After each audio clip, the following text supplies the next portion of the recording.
I'm Greg Hackney, and let's talk about fishing the spawn with a jig. You know, basically for me, you think about pre-spawn, spawn, post-spawn, but actually there are phases inside of each of those.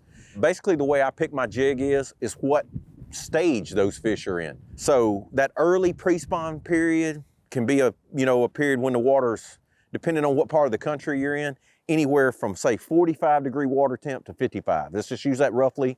Just always a good starting point of kind of what stage the fish should be in. That's the time of the year for me that fish are offshore, yet starting to move, be more of transition areas. It can be channel swings back in places that they're gonna spawn. They'll start to hang up on that last deep water before they make that final move, in pre-spawn.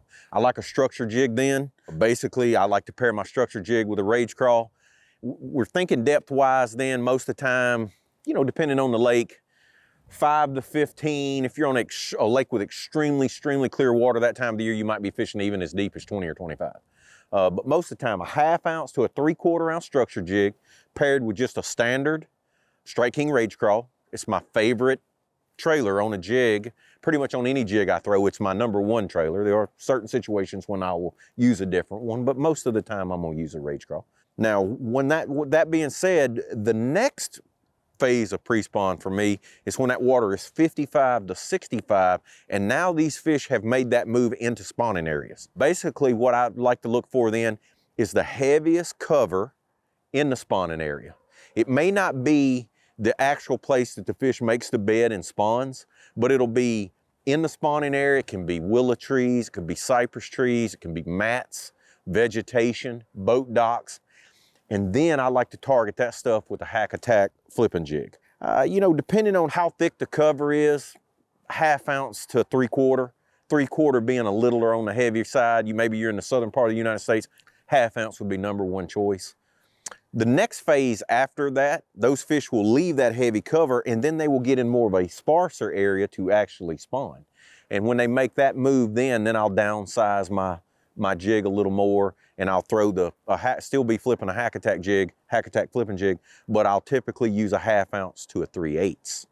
And there's one little period in there during the spawn, once those fish go to spawn, and when they first move out there, I can still catch them on a jig. But I will tell you a lot of times, once the water temperature has gotten warm and they've actually went through that part where they're actually doing the deed, I like to switch to plastics, and I'll start to flip plastics. The next period that I'm gonna throw a jig during the spawn is what I call the late. They're still spawning, but it's late spawn. The water temperature's warm. It can be anywhere from 68 to 75. We'll just use that as a rule of thumb. And now we got fish that some of them have finished. You got still pairs on the bed, but the water temperature's warm, and you got male fish garden fry. Then I'm gonna reach for the hack attack swim jig, preferably in some type of bluegill flavor that matches the watercolor you're fishing in. Because a bluegill is the #1 predator of a bass during the spawn. He tries to kill or eat every bluegill that swims close to the nest. And so it's always a good rule of thumb, like I said, to pick out a bluegill color. Now, with that being said, we're here in Florida right now, the water's black. Black and blue is still a great choice for a swim jig color during this period of time. But if you're in places where the water is cleaner, green pumpkin, actually, the bluegill color that Strike King has. And again, I pair the swim jig, rage crawl. It's #1. Has a lot of lift. It will help you keep that jig up, fishing it at a high rate of speed. And basically what I'm doing then is just combing those spawning flats with it. The deal is, what it can do is a lot of times you'll get fish to show themselves that you wouldn't know where they were anyway. And you can come back and even throw a piece of plastic on.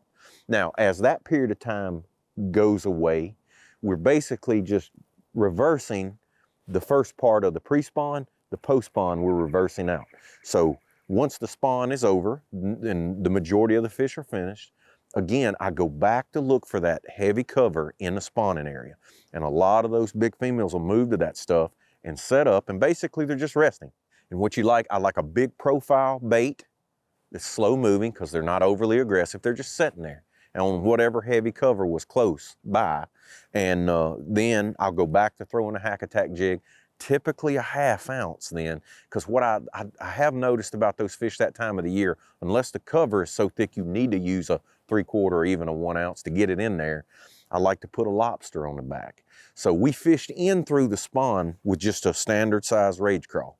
But after the spawn, that fish likes a big profile bait because she's trying to feed back up and get ready for summertime, basically, put a lot of her body weight back on. So then I like to put that lobster on my jig because then a big profile.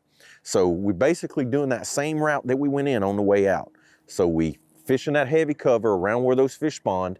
Then the next move, we start fishing those secondary points, those channel swings. Those fish just use that same highway that they use to go in that spawning area. They just use that back out, and we just follow them all the way back out to wherever they're going to summer at. And I'll go back to that structure jig again once they move on offshore structure, brush piles, points, whatever type of stuff that they're moving back on, that they moved in on, and I'll use a structure jig. And typically then, I've used the 3/4, probably more than a half. Those fish are starting to get a little deeper. I can fish that 3/4 a little faster, but the one thing I'm gonna do with it that I didn't do on the way in, I'm gonna fish that lobster again. Because again, I want that big profile bait. Those fish are getting aggressive. That water temperature is heating up. I want a big, slow moving lure. You catch some of the biggest fish of the year that time too. And basically you're just targeting those same fish, and we just made that circle. And that's the way I fish a jig during the spawning period.